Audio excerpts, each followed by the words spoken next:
How the Squad is fighting back against pro-Israel PACs with Washington, AP. They were warned that their criticism of Israel after October 7 could cost them politically.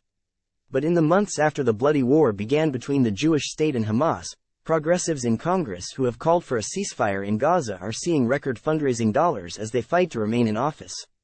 Members of the Squad, a group of liberals in the House, are being singled out by pro-Israel PACs like the American Israel Public Affairs Committee, better known as AIPAC.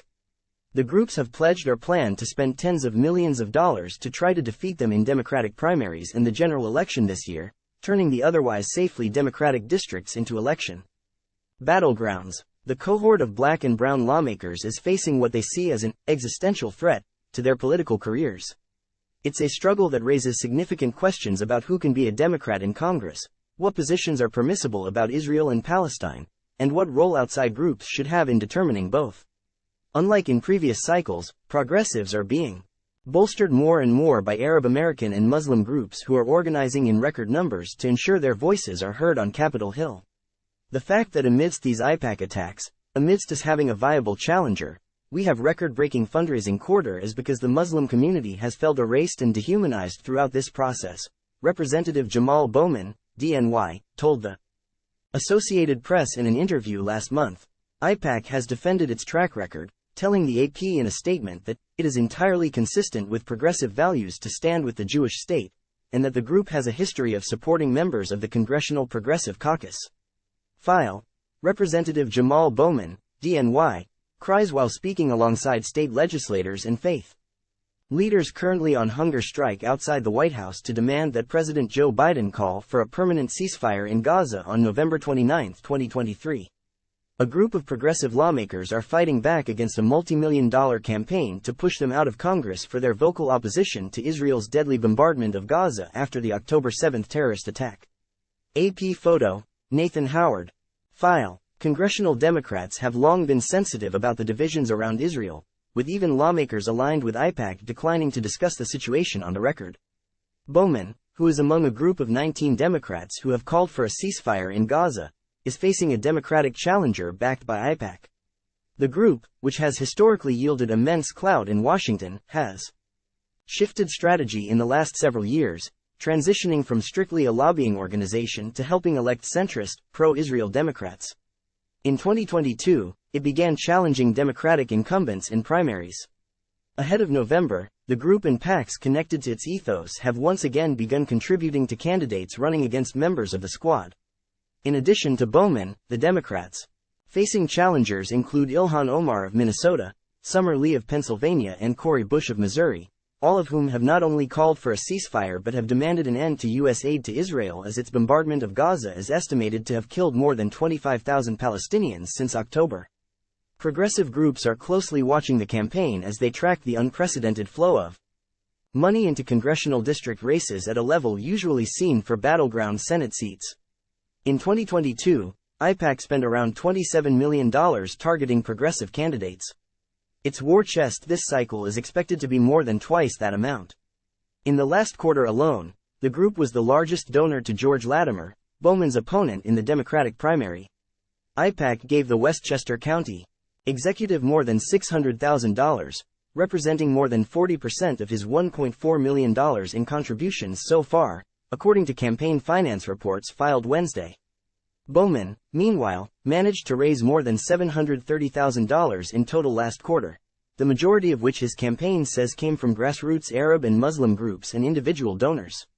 Muslim and Arab groups are building an infrastructure that is financial and political and social, to fight back against AIPAC and to fight back against entities that continue to demonize them as Muslims, as Arabs and as brown people, Bowman said. It marks a record-breaking quarter for the educator-turned-congressman who in December 2021 had barely managed to raise $200,000 in contributions. But outside groups like Justice Democrats say the challenge ahead is considerable, with AIPAC having the ability to drop more than $500,000 on a candidate in one quarter. This is versus candidates, black and brown candidates, who come from working-class backgrounds, who represent working-class districts, who do not take corporate PAC money, who rely on grassroots fundraising. So this is not a fair fight, said Usama Andrabi, the communications director for Justice Democrats. It has never been a fair fight. Beyond the 4 members of the squad, Bowman, Lee, Omar and Bush, who are already facing both primary and general election challenges, pro-Israel groups are still searching for candidates to take on some other vocal Palestinian advocates in Congress. One progressive who is no stranger to AIPAC-backed challenges. Since coming to Washington as Representative Rashida Tlaib of Michigan, the only Palestinian serving in Congress. While there has been an active effort to recruit an opponent against her this cycle, no candidate has accepted the appeals from various groups to take her on. Nonetheless, Tlaib has raised nearly $3.7 million since the start of the war in Gaza, record fundraising for the third term. Congresswoman who has faced constant attacks from both sides for her criticism of Israel. She was censured by the House in November for her remarks about the war. Tlaib's massive fundraising haul can largely be attributed to a grassroots effort, with the campaign saying that donations in the 3 months came from 32,600 people. More than 20,000 of those people were first-time donors and the average donation was less than $75, according to the campaign. "We are proud of our grassroots campaign that is bringing people together to fight for justice for all, no matter where you live or who you are," said Carolina Toro Roman, Tlaib's co-campaign manager. Tlaib has easily defeated primary opponents in the past, in part because her district includes parts of Dearborn and one of the largest Arab American communities in the nation. Hussein Dabaje, a Dearborn resident and Democratic consultant, said there's been an active effort in the community to financially support not only Tlaib, but any lawmakers who have called for a ceasefire in Gaza. Whether it be chats on WhatsApp, Facebook groups, coordinated emails from different organizations, text message campaigns, calls, or town halls. There are efforts that are coming in from the community, Dabaje said. Not only in Dearborn or in Detroit, but from across the country. Before November, progressive members and the outside groups supporting them are looking beyond fundraising tactics to challenge AIPAC's standing with the Democratic Party. Candidates being targeted by the group are trying to raise awareness for what they say is AIPAC's toxic role in Democratic primaries. In recent years, several major Republican donors have helped fund the group's effort to target candidates critical of Israel. In 2022, the majority of the money spent in the Democratic primary between then Rep.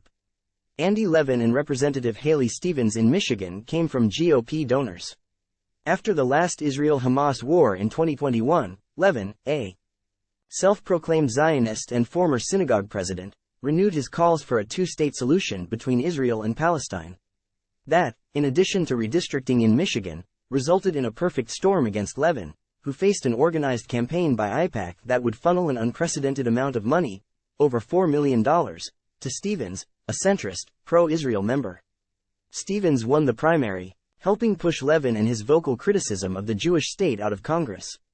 "I think this is really a structural issue for democracy in general and an existential issue for the Democratic Party," Levin told the AP last month. "What kind of a party are we, if we allow Republicans to come in and determine who we pick in a Democratic primary to run against the other side?" Representative Pramila Jayapal, chair of the Progressive Caucus who is also a target of AIPAC this year, said she has been talking with Democrats who still receive money from the group about the damage it could do to the party and their efforts to regain the House. "This is hurting the Democratic Party to challenge our incumbents," Jayapal said. "Our goal as a unified Democratic Party is to make sure that Joe Biden stays in the White House, and that we take back the House and make Hakeem Jeffries our Speaker and that we expand our ranks in the Senate. And AIPAC," she says, "has become a major obstacle to that goal." Associated Press writer Joey Capelletti in Lansing, Michigan, contributed to this report. File. Representative Cori Bush, D-Mo, speaks as Representative Rashida Tlaib, D-Mish, listens during a demonstration calling for a ceasefire in Gaza near the Capitol in Washington, October 18, 2023. A group of progressive lawmakers are fighting back against a multi-million-dollar campaign to push them out of Congress for their vocal opposition to Israel's deadly bombardment of Gaza after the October 7 terrorist attack. AP photo, Amanda Andrade Rhodes, file. Representative Rashida Tlaib, D-Mish, the only Palestinian American in Congress, is joined at left by Representative Nydia Velasquez, DNY, as she speaks at an event to call for a ceasefire by Israel in Gaza, at the Capitol in Washington, December 14, 2023. A group of progressive lawmakers are fighting back against a multi-million-dollar campaign to push them out of Congress for their vocal opposition to Israel's deadly bombardment of Gaza after the October 7 terrorist attack. AP photo. J. Scott Applewhite, File. Representative Summer Lee, DPA. Arrives for Democratic Governor Josh Shapiro's inauguration, January 17, 2023, at the state capitol in Harrisburg, Pennsylvania. A group of progressive lawmakers are fighting back against a multi-million-dollar campaign to push them out of Congress for their vocal opposition to Israel's deadly bombardment of Gaza after the October 7 terrorist attack. AP photo. Matt Rourke, File.